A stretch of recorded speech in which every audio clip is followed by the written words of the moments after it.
Hello, नमस्ते, राधे कृष्णा। तो आपके लिए आ चुकी है एक और रीडिंग जिसका टॉपिक रहने वाला है कुछ लोग आपको भड़काने की कर रहे हैं कोशिश। तो क्यों कोशिश हो रही है, किस लिए हो रही है, क्या इनके मंसूबे हैं, सभी चीज़ों का खुलासा होगा टैरो कार्ड के माध्यम से। और ये जनरल रीडिंग रहने वाली है, ज़रूरी नहीं आपसे रेजोनेट हो, आपसे मैच हो या मिल जाए। आपकी जितनी एनर्जी पिक हो जाती है उतना आपसे रेजोनेट हो जाती है। तो जल्दी जल्दी से एनर्जी सेंड करने के लिए क्या करेंगे, सब्सक्राइब करेंगे, कमेंट्स करेंगे, लाइक करेंगे, जिससे कि आपकी एनर्जी आ सके मुझ तक और आपके लिए भी रीडिंग हो जाए। तो अगर आप पहली बार आए हैं तो जल्दी से सब्सक्राइब कर दीजिए, वीडियो के एंड तक रहें जिससे कि आपकी एनर्जी रिलीज हो सके। आप जब वीडियो पे आते हैं आपकी एनर्जी स्टक हो जाती है, बीच में आकर छोड़ के जाते हैं। दिए हुए नंबर पे संपर्क कर सकते हैं पर्सनल रीडिंग के लिए। पर्सनल रीडिंग फ्री नहीं है, फीस भी कुछ ज़्यादा नहीं है और ये व्हाट्सएप नंबर है, सिंपल कॉल नहीं लगेगा। तो कार्ड मैंने पहले ही शफल कर लिए हैं, बिना देरी के रीडिंग करूँगी। ये सब मैं रोज़ इसलिए बोलती हूँ, कुछ लोग नए आते हैं उनको नहीं पता होता है। तो जो लोग चाहेंगे वो सब्सक्राइब करके अपने एनर्जी को सेंड कर देंगे। होता है दिल से शुक्रिया, आप लोग कमेंट्स करते हैं उसका। तो सुपर थैंक्स भी दे सकते हैं अपनी दीदी को, ये आपके ऊपर डिपेंड करता है। सुपर लाइक में कोई पैसे खर्च नहीं होते हैं, लाइक फ्री है। तो जैसा कि इसमें दिख रहा है कुछ लोग आपके पीछे जैसे कि हाथ धो के ही पड़ गए हैं। आप उनसे कुछ मतलब रखना नहीं चाहते, उनकी तरफ देखना नहीं चाहते, उनसे बात नहीं करना चाहते, फिर भी उनकी हर एक कोशिश रहती है कि आपको कैसे ही न कैसे तंग किया जाए, आपको भड़काया जाए, आप चेतें और आप चिल्लाएं, चीखें और लोगों को आपके बारे में ये कहने का मौका मिले कि ये देखो ये इंसान ऐसा है, ये लड़ने झगड़ने वाला इंसान है, ये शांति का केवल दिखावा करता है, ये अच्छा इंसान नहीं है, बहुत गुस्सैल है। क्योंकि आप जहाँ रहते हैं मुझे वहाँ का दिख रहे हैं कुछ लोग जो आपके पीछे पड़ चुके हैं हाथ धो के, क्योंकि वो पहले से हो सकते हैं आपने नया शिफ्ट किया हो या आप साथ में ही रहते हों, लेकिन आपकी जो इज्जत है दरअसल उनको वो वैल्यू, वो इज्जत नहीं मिल पाई वहाँ उसी जगह। कहीं ना कहीं वो लोग, कुछ लोग जो आपके पीछे पड़े हैं वो कहीं ना कहीं बदनाम भी हैं इस चक्कर में कि ये सबको ही तंग करते हैं। कुछ लोग होते हैं ना लाइफ में, मेरे यहाँ भी हैं कुछ लोग, व्यर्थ में मेरी बिल्डिंग में हैं, व्यर्थ में उलझने की कोशिश करते हैं, उनसे मतलब नहीं है, देखना नहीं है, जाना नहीं है, आना नहीं है, फिर भी करते हैं। इसी प्रकार आपकी दिख रहा है कि आप कोई मतलब नहीं रखना चाहते हैं। हो सकता है इन लोगों ने आपको पूर्व में बहुत प्यार दिखाया हो, आना जाना रखा हो। ये मुझे आपके कुछ पड़ोसी ही, रिश्तेदार या आपके जानने पहचानने वालों में से नज़र आ रहे हैं। तो हो सकता है आपके साथ पहले बहुत पूर्व में अच्छा रिश्ता रहा हो, आना जाना रहा हो, आपने सोचा हो हाँ चलो ठीक है, लोग इनके बारे में व्यर्थ में बातें करते हैं, ये तो बड़े अच्छे इंसान हैं, ये इनको तो शायद लोग समझ नहीं पाए। आप बहुत दिल के साफ़ हैं तो साफ दिल से सोचने की कोशिश करते हैं। आप सुनी सुनाई बातों पर ध्यान नहीं देते हैं। कोई किसी के बारे में कह रहा है तो आप राय नहीं बनाते हैं जब तक कि आप समझ नहीं लेते हैं। तो आपने उनको समझने के लिए एक टाइम लिया, जानने की कोशिश की, हालांकि लोगों ने बहुत आगाह किया है आपको कि ये लोग ठीक नहीं हैं, आपसे ही संबंध रखेंगे और आपको ही काट देंगे, ऐसा हिसाब है कि आपकी ही पीठ में छुरा भोंक देंगे, आपको ही नीचा गिराने की कोशिश करेंगे, आपसे ही लड़ने की कोशिश होगी। तो हो सकता है कुछ स्वार्थ बस आपको पूछा हो, ये दिखाने की कोशिश हो कि, लेकिन कहते हैं ना कि आदत से मजबूर इंसान जो है कभी भी ये सुकून नहीं पाता, किसी से भी रिश्ता नहीं बना पाता। और आपके जैसे इंसान से अगर किसी ने रिश्ता नहीं बना पाया है, जो कि एक सीधा सच्चा सरल हृदय का इंसान जो किसी के प्रति बुराई नहीं रखता हो, ऐसे मुझे दिख रहे हैं। मेल फीमेल आप जो भी हैं, बहुत ही सरल स्वभाव के, प्योर सोल। जहाँ क्यों नो कप्स का कार्ड आ जाता है, मैं खुल के कहती हूँ कि एक ऐसा इंसान जिसके दामन पे पवित्रता के अलावा एक भी गंदी चीट नहीं है।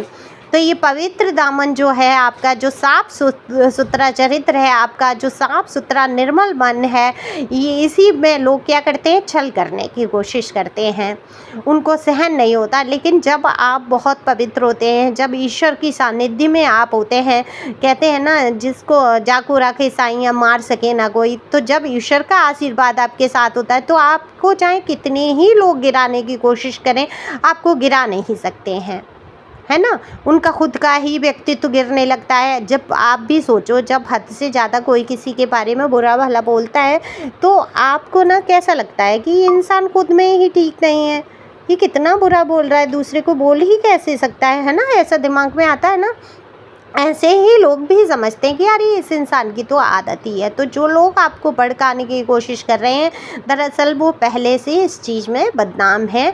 लोगों के साथ उल्टा-सीधा व्यवहार करना, लोगों को भड़काना, लड़ना, इसी में उनको मज़ा आता है। लेकिन अब उनकी दाल नहीं गलने वाली है, क्योंकि इन्होंने गलत जगह पंगा ले लिया है। इन्होंने सोचा कि आपको ये भड़काएंगे, आपकी इमेज को डाउन करने की कोशिश करेंगे। शुरू में बहुत अच्छे रिलेशन बनाए होंगे, आना जाना रखा होगा, आपकी हेल्प करने की नीयत दिखाई होगी, लेकिन आप कैसे हैं कि अब आपको किसी की हेल्प लेने की ज़रूरत नहीं है।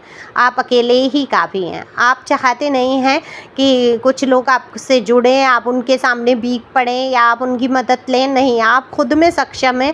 आप जहाँ तक होता है पता कर लेते हैं। कुछ भी आपको चाहिए, कुछ है तो आप पूछते हैं, रास्ता निकालते हैं और अपना काम खुद स्वयं ही करना चाहते हैं।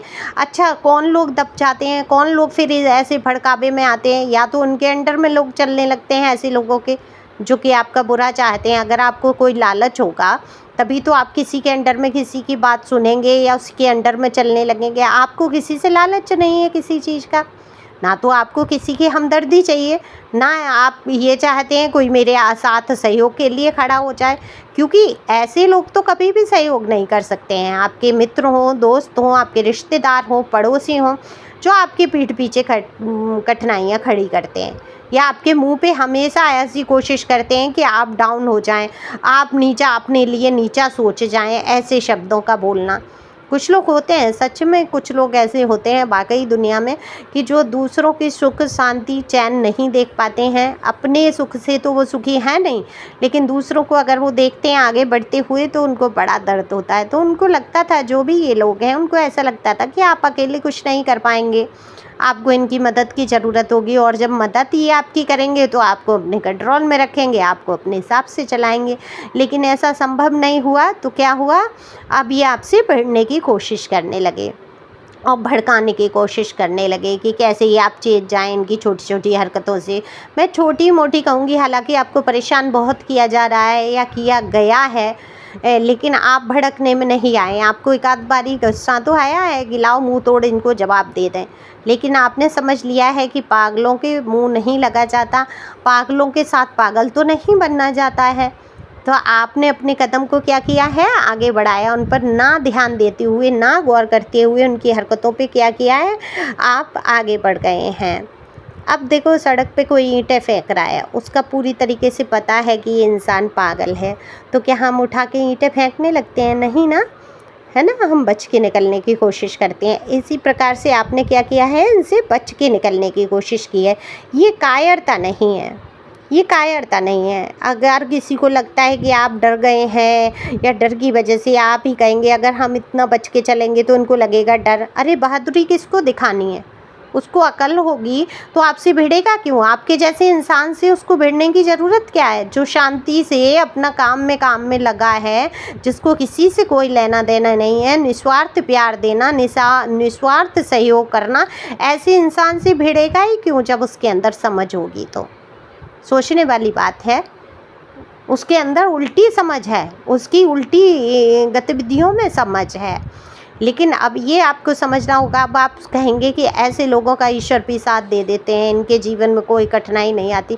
ईश्वर साथ नहीं देते हैं, उनके साथ निश्चित तौर पे कोई ना कोई ऐसा इंसान रहता है जिसने ईश्वर को बहुत मान रखा है। सच्चे हृदय का कोई इंसान उनके ऊपर है हाथ किसी का, और जिस दिन वो हाथ हटेगा, कहते हैं ना, ईश्वर के भक्त का जिस दिन हाथ उससे हट गया उसी दिन उसकी बर्बादी शुरू हो जाएंगी निश्चित तौर पे।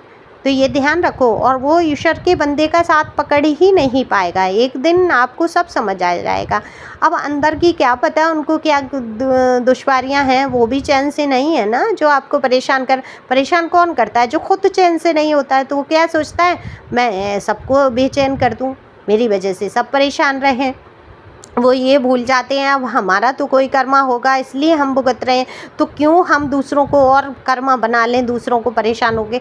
ऐसे लोगों के जीवन से कष्ट कभी कम नहीं जाते हैं, ऊपरी दिखावा चाहे वो कितना भी खुश होने का कर लें, उनके जीवन में कुछ ना कुछ कष्ट चलते रहते हैं, और नहीं चलते हैं तो लास्ट में आप देख पाएंगे कि क्या भुगतते हैं ये कर्मा, है ना। किसी वैष्णव का जब साथ होता है, किसी ईश्वर के भक्त का जब साथ होता है, तो बुरे से बुरे इंसान की भी रक्षा हो जाती है, इसलिए वो सुख चैन का अनुभव कर पाते हैं। लेकिन आपको दुख देने वाले, आपको भड़काने की कोशिश करने वाले, आपसे लड़ने वालों की अब दाल आपके सामने नहीं गलेगी, क्योंकि आप समझ चुके हैं कि इन लोगों के अंदर बुद्धि नहीं है, तो मैं इनके जैसा निम्न स्तर पे जाकर इनसे नहीं भिड़ूंगा या भिड़ूंगी।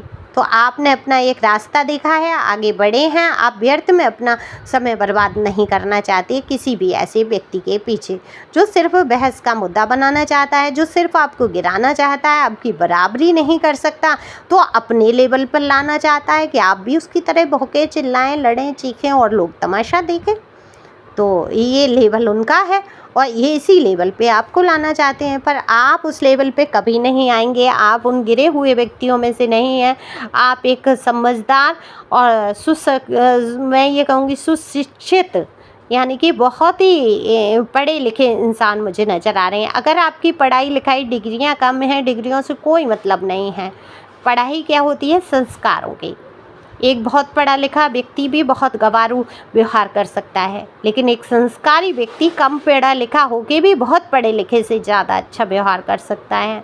तो आपके जो संस्कार हैं बहुत ही सुशिक्षित हैं आप, तो उसी संस्कार को बरकरार रखते हुए आप आगे बढ़ें और समझ जाएं जो भी आपके आस पड़ोस में हैं, जो भी आपके रिश्तेदारी में, जहाँ के लिए भी आप ये रीडिंग सुन रहे हैं, कार्य क्षेत्र से भी अगर हैं, तो उन लोगों से थोड़े से सावधान हो जाएं, दूरी बना लें। वैसे आपने जो आप कर रहे हैं सही रास्ते पे हैं आप। दरअसल आपके जो डिसीजन है वो बिल्कुल ठीक है। अब आपके सामने इनका चलना कुछ नहीं है, आपको ये गिरा नहीं सकती किसी भी तरीके से, ये बात ध्यान रखो। क्योंकि जिसको संभाल लिया हो ईश्वर ने, जिसको संभाल लिया हो राधा श्याम ने, जिसको संभाल लिया हो भोलेनाथ ने, जो भी आप धर्म के हैं वो ईश्वर ने जिसको भी संभाल लिया है, तो उसको तो गिराने वाला दुनिया में पैदा ही नहीं हुआ है। तो ध्यान रखेंगे, ईश्वर के आशीर्वाद का ख्याल रखेंगे कि उनका आशीर्वाद आपके साथ हमेशा है। तो थैंक यू डिवाइन तो कमेंट्स में लिख ही सकते हैं, आपकी उपस्थिति दर्ज होगी। थैंक यू सो मच, आप मेरे वीडियो पे आए और मुझे यहाँ तक सुना उसके लिए, और शेयर भी कर सकते हैं। Thank you God, thank you प्यारे व्यूअर्स, थैंक यू एंजल।